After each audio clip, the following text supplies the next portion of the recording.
The topic is something that I've been working on for the last 3 years. It's called the Fathers 310 Initiative.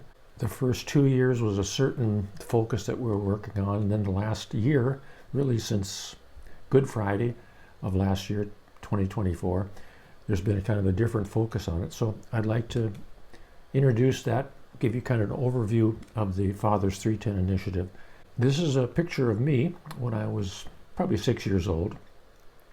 And the reason I included it was because it was sort of an important point in my life in terms of how I viewed my uncles and my dad.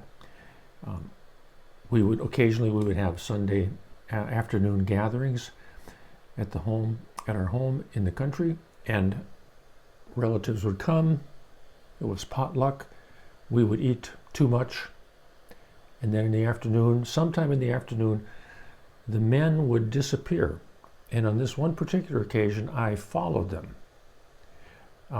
because I was interested in what they were doing, and I was focusing especially on my father. I was interested in everything that he did. So we left the house, and interestingly, we gathered around a pickup, and out came a pint of whiskey and a shot glass. And this was interesting to me, just to observe this ritual. And here's how it went.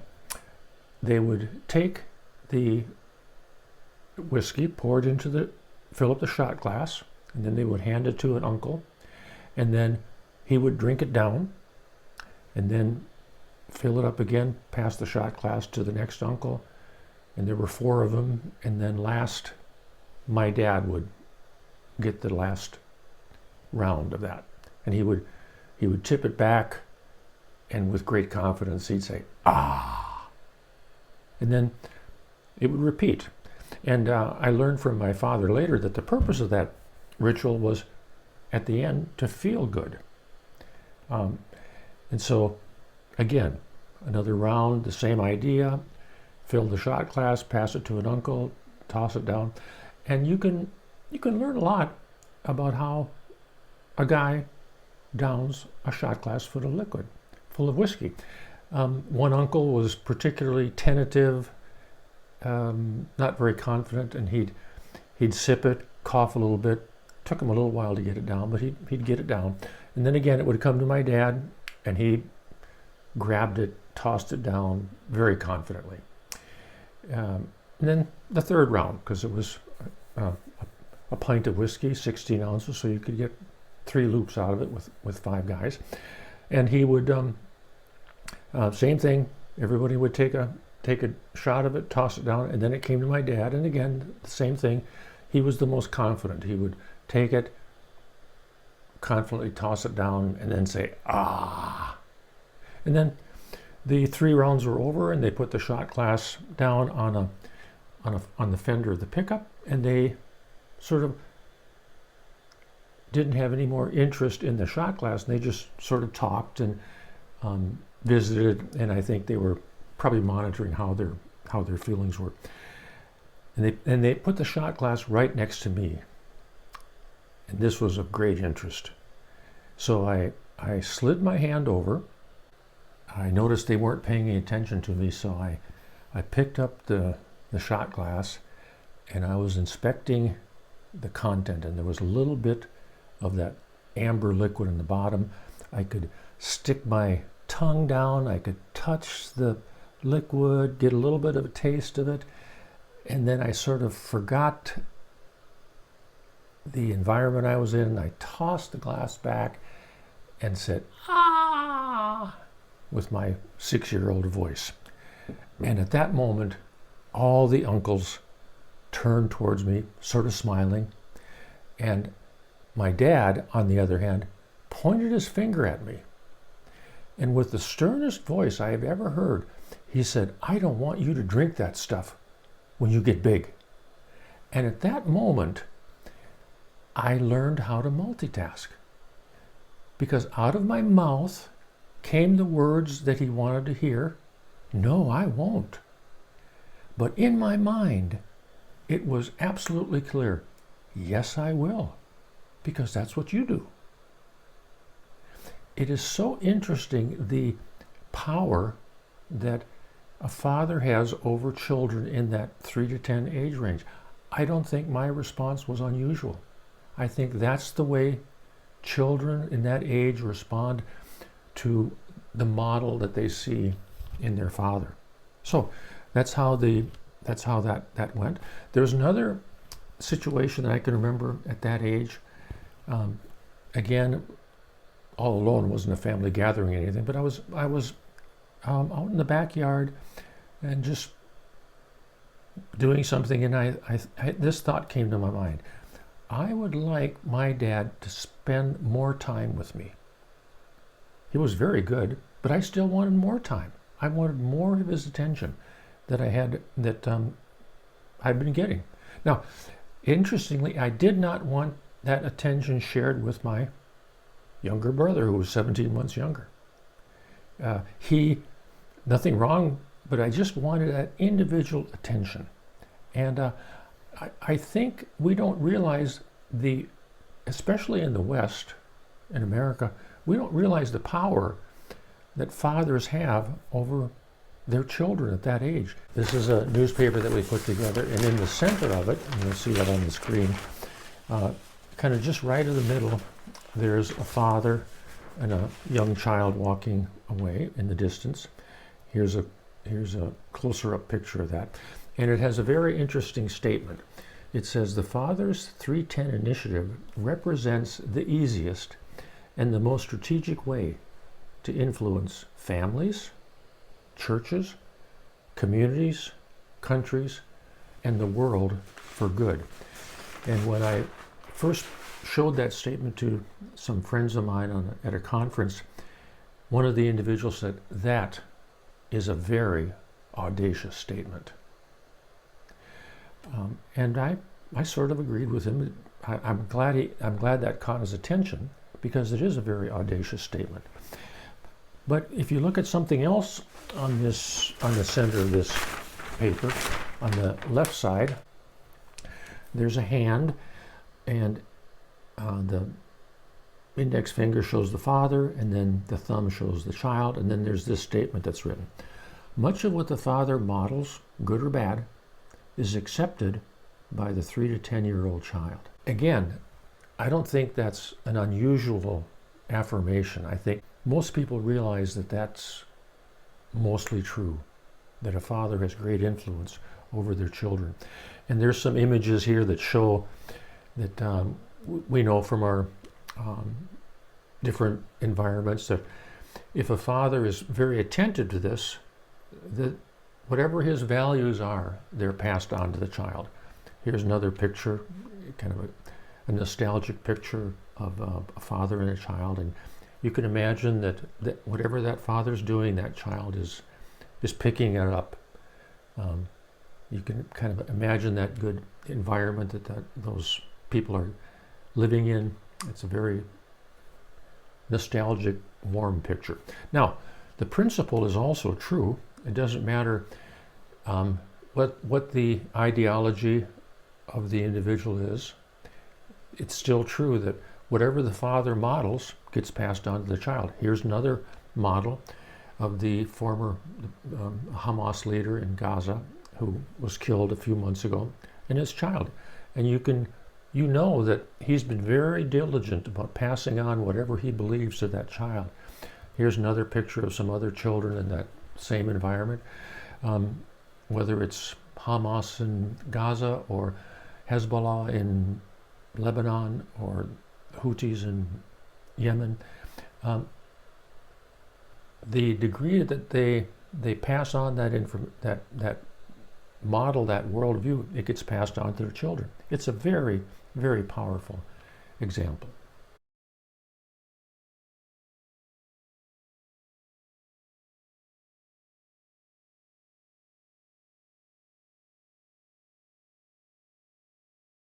So this is Cody, and I met him in the coffee shop that I would frequent, and I was just starting to do some thinking in terms of how this Father's 310 initiative could work.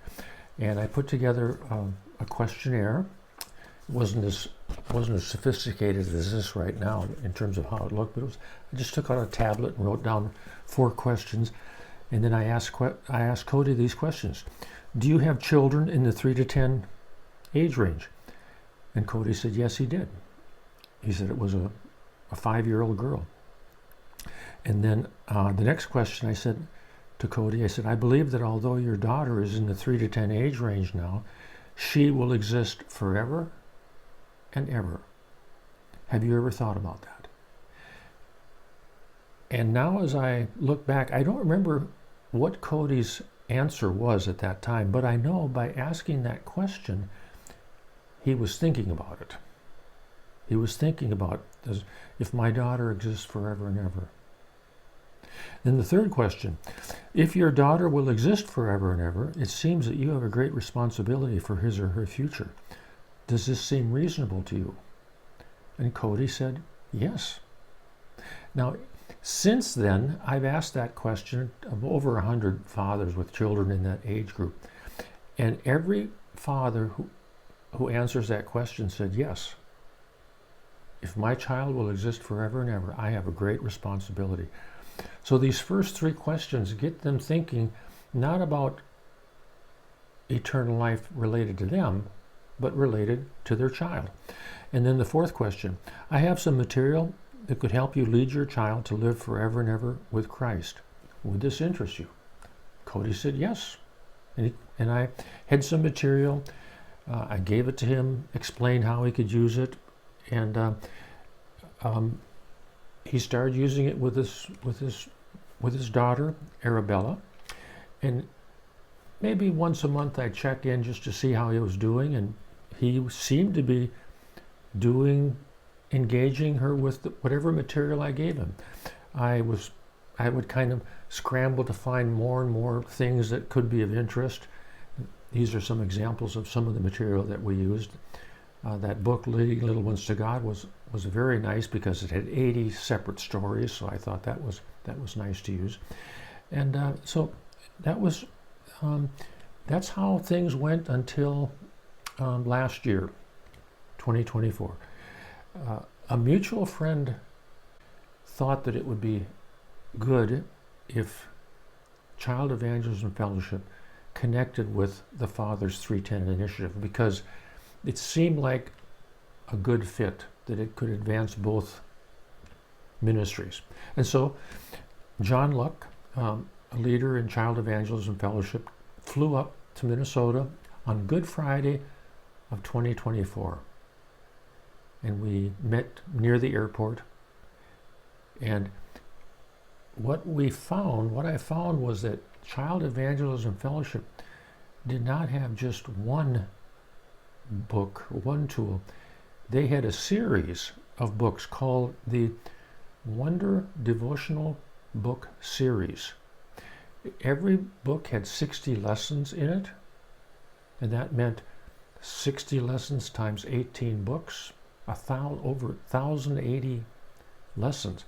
And so starting last Good Friday of 2024, we started to pursue how this could work, what would be the difference in how we would position the Father's 310 initiative. And we decided that the best place to start is with fathers in the church and helping them to learn almost a father-child discipleship relationship, not a devotional time with the whole family, but an individual discipleship time with the father and the child.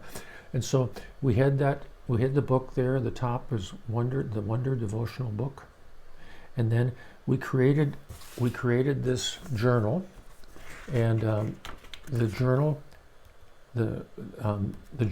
had different pages for 8 lessons. And so here's one of the lessons from the Wonder Devotional Book, and then this is an image of one of those lessons. That's lesson 1, and you see there that there's 2 questions that are asked: what did you like best, or what caught your attention most, and why?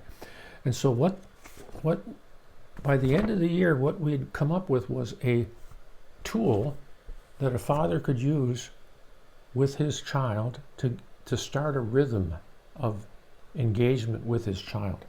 And so we only put together 8 lessons in this because we felt after doing 8 lessons for 2 weeks that habit would be established and they'd want to continue, which seems to be true. So takes 5 or 7 minutes to do this. The father reads the lesson a couple times maybe to the child, and then he asks him those 2 questions. And then it's very important, the father writes down the answer that the child gives. So one of the first people I went to try this out with was again with Cody.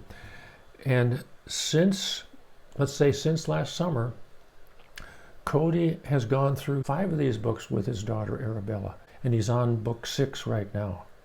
So Cody represents the potential for this initiative. It seems like, if you look at this verse, it seems like the Lord has shown us some things that can turn the hearts of the father to the child and hearts of the child to the father. Here's that famous verse, last verse at the end of the Old Testament.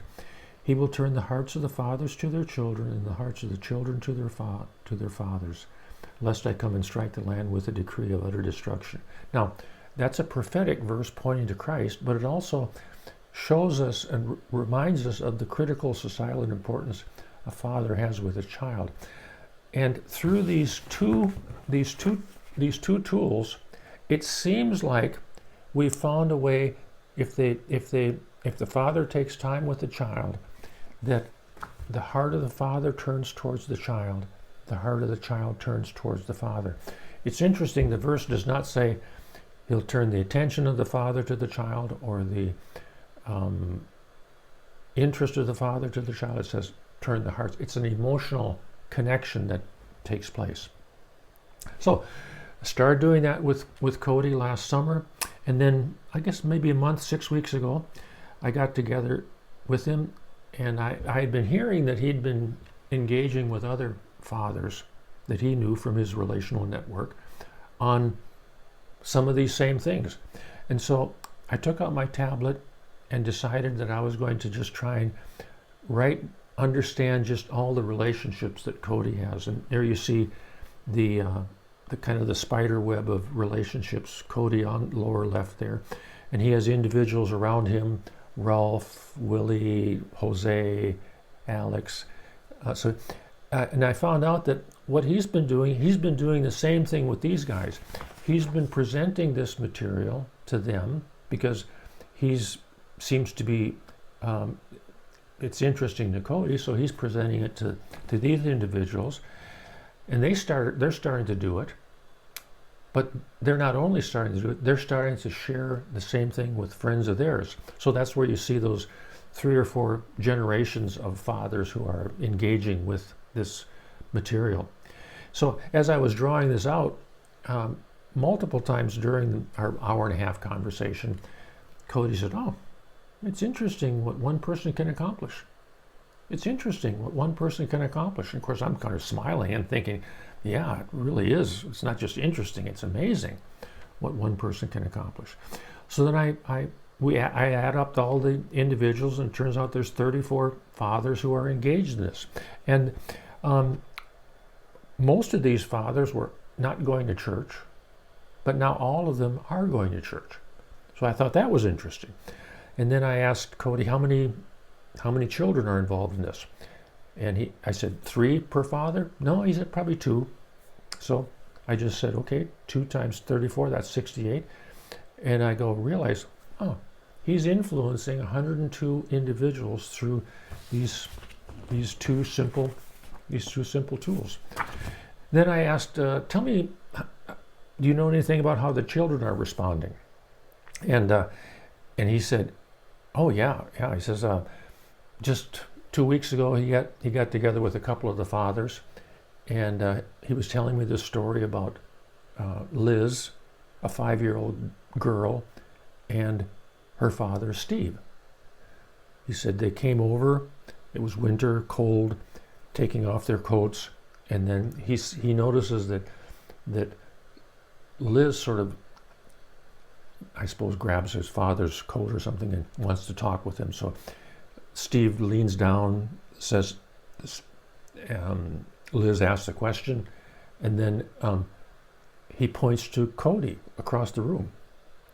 And so then Liz, the 5-year-old Liz, walks over to Cody, and she says to him, my dad says, you're the person who's caused him to spend time with me. Thank you, she says. And then she gives Cody a hug. And then as Cody's telling the story, he says, oh, makes you feel good. And he told some more stories, and he repeated that phrase multiple times during the conversation. Makes you feel good. Makes you feel good. And so where we're at right now in the Fathers 310 initiative is, since January 1st, 2025, all of these tools are in place, and we're trying to find churches where a pastor or a leader or an elder in the church is interested in helping us replicate the Cody model. We're pretty confident that some of the same things are going to happen as these fathers do it with their children, or as grandfathers maybe encourage their sons to do it with the grandchildren. So we're kind of confident that this is going to happen, but we'd like to develop stories, case studies that we can replicate, that we can show, yes, this is replicable.